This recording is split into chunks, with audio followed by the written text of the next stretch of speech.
વાર્તાઓ કે જે આપણને નિર્દોષ મનોરંજનનું કામ આપતી, આની સાથે સાથે નૈતિક મૂલ્યો પણ શીખવતી, આવી જ હંસોની વાર્તા આજે આપણે સાંભળવાના છીએ.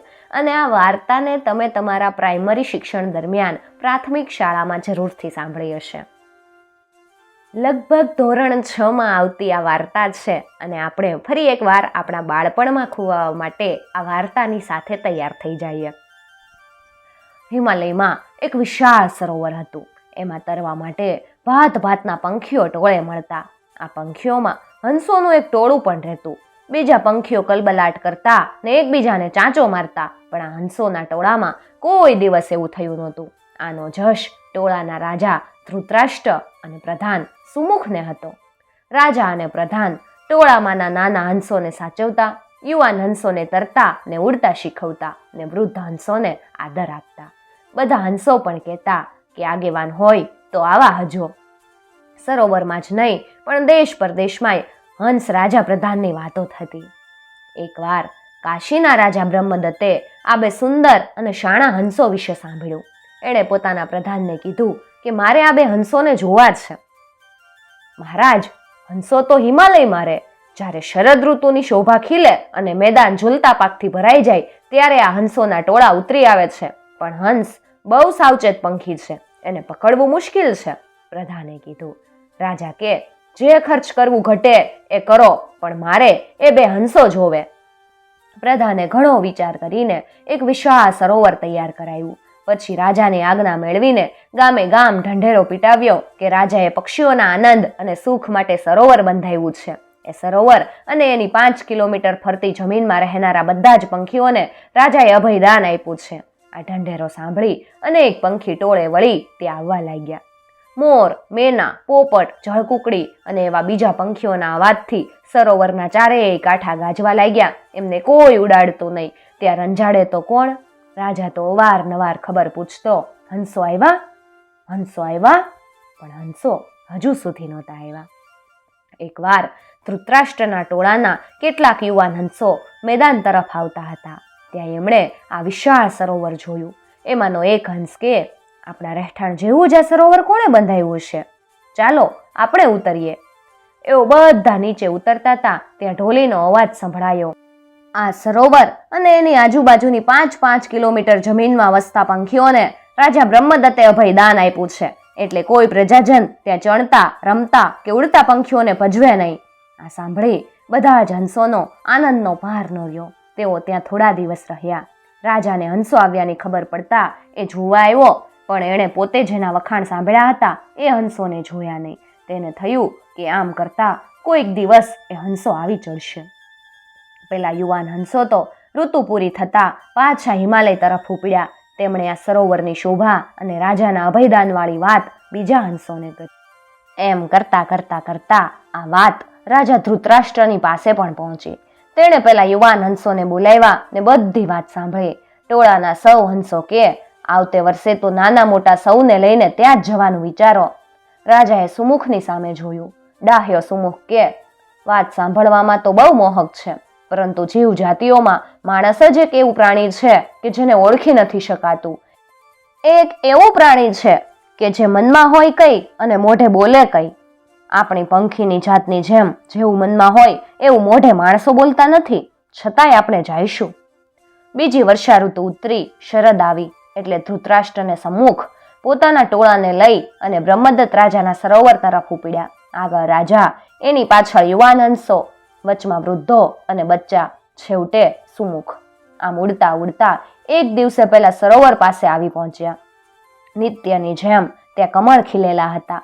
મોર, મેના, પોપટ વગેરે પંખીઓ નાચતા ગાતા હતા. જળકુકડીઓ ડૂબકી દાવ રમતી હતી. સુમુખ અને ધૃતરાષ્ટ્રનું ટોળું પણ સરોવરની પાસે ઉતર્યું. સૌને લાગ્યું કે જાણે આકાશમાંનું તારામંડળ ઉતરી આવ્યું. લાલ ચાંચ અને ચીની રેશમ જેવી પાંખવાળા રાજા અને પ્રધાન નમણી અને બંકી છટાથી તરવા લાગ્યા. એ જોઈ રક્ષકો સમજી ગયા કે જેમને માટે રાજાએ આ સરોવર બંધાવ્યું છે ને એ આ જ હંસો. રક્ષકો તો રાજાને વધામણી આપવા દોડી ગયા. રાજાએ આવીને જોયું તો હંસોના એક મોટા ટોળામાં એ રાજહંસો તરી રહ્યા છે. એમની સોહામણી ચાંચ, એમની ગરદનનો મરોડ અને એમની તરવાની છટા જોઈને રાજાએ પોતાના પારધીને કીધું કે તું એવી રીતે ઝાડ પાથરજે કે બંને હંસો પકડાઈ જાય. તું એમને લઈ આવીશ તો તને 100 સોનામહોર ઇનામમાં મળશે. પારધીને તો રાત્રે સ્વપ્નમાં પણ સોનામહોરો જ દેખાયા કરી. બીજા દિવસે બધા હંસો તરતા હતા. રાજા ધૃતરાષ્ટ્ર આગળ હતો, એની પાછળ પ્રધાન સુમુખ હતો. ઓચિંતાનો રાજા ધૃતરાષ્ટ્રનો પગ પારધીએ પાથરેલી ઝાડમાં પકડાઈ ગયો. એણે ચીચિયારીઓ નાખીને હંસોને ચેતવ્યા, અહીંયા ઝાડ છે, ઝટ ઉડી જાઓ. હંસોનું ટોળું ઘડીભર થંભી ગયું, પણ બીજો હુકમ થતા આસમાનને પંથે. રાજા ધૃતરાષ્ટ્રે ઉડતા ટોળાને કીધું, સુમુખને રાજા ચૂંટજો ને એની આજ્ઞામાં રહેજો. પણ પાછળ જોવે તો સુમુખ એની બાજુમાં ખડો હતો. અરે સુમુખ, તારા પગ પણ ઝાડમાં અટવાઈ ગયા છે.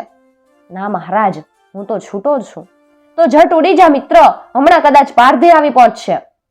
ભલે આવે, પણ હું નથી જવાનો. રસોડામાં પંખીની શી દશા થાય એ તારાથી અજાણ્યું છે? હું એ જાણું છું. આજ સુધી હું સુખમાં પણ સાથે રહ્યો, એટલે દુઃખમાં પણ મારે તમારી સાથે જ રહેવું જોઈએ. આનંદમાં તો સૌ મિત્ર હોય, પણ દુઃખમાં જે સાથી થાય ને એ જ સાચો મિત્ર. પણ સુમુખ, આપણા ટોળાની સંભાળ લેવા તારે જવું જ જોવે. ના મહારાજ, ટોળાને આજ સુધી આપણે બેઉએ જે શીખવું છે ને એટલાથી જો એ પોતાની વ્યવસ્થા ન ગોઠવી શકે ને તો હવે મારા જેવાથી કઈ નવું થોડું શીખી જવાના હતા. મારા જેવા એને બીજા છે જ તે જે સંભાળી લેશે. આમ બંને હંસો વાદ વિવાદ કરતા હતા. એક જીવ બચાવવાનું કહેતો, જ્યારે બીજો જીવ આપવાનું ધારતો. રાતભર આ સમજાવટ ચાલુ રહી. સવારે પારધી આવી પહોંચ્યો. એણે બંને હંસોને જોયા. એના આનંદનો પાર ન રહ્યો. પણ ઝાડ પાસે આવીને જોયું તો એક જ હંસના પગ ઝાડમાં જકડાયેલા હતા, બીજો તો મુક્ત હતો. છતાં પણ તે હાલતો ચાલતો નહોતો. એ નવાઈ પામી બોલ્યો, હે રાજહંસ, તું તો બંધાયો નથી, છતાં તું બીજા હંસોની જેમ કેમ ઉડી નથી જતો? સુમુખ કે, આ મારા રાજા છે ને હું એનો પ્રધાન. અમે બંને મિત્રો છીએ. હે જીવ હત્યારા, તે સાંભળ્યું હશે કે હૃદયનું બંધન બીજા કોઈ પણ બંધન કરતાં વધારે દ્રઢ છે. હું મારા રાજા સાથે સ્નેહના બંધનથી બંધાયેલો છું અને બંધનથી મારા પગ અહીંયા જકડાઈ ગયા છે. મને પણ તું એમની પાસે લઈ જા ને ઇનામ મેળવી અને તું રાજી થા. પારધી ઘડીભર દંગ થઈ ગયો. એનું હૃદય પીગળવા માંડ્યું. કે તમારા જેવાને મારાથી કેમ પકડાય? તમે બંને ઉડી જાઓ ને તમારા સગાવાલાને જઈને મળો. સુમુખ કે, પછી રાજા તને ઠપકો આપે ને તું નિર્દોષ દંડાય. તું એમ કર કે અમારામાંથી એકને તો લઈ જા, જેથી રાજા પૂરો તો કોપે નહીં, અને અમારા બેમાંથી એકને તારે લઈ જવો હોય તો મને જ લઈ જા. આમ કરીશ તો હંસો તારા ઉપકારી થશે. પારધી રોજ જળચરોને પકડતો, પણ અત્યાર સુધી કોઈ આમ હોશથી મરવા નહોતું આવ્યું. સુમુખની બલિદાન તત્પરતા જોઈને એ પીગળી ગયો. એને થયું કે નક્કી પંખીના વેશમાં આ પૂર્વ ભવના કોઈ મહાન જીવો છે.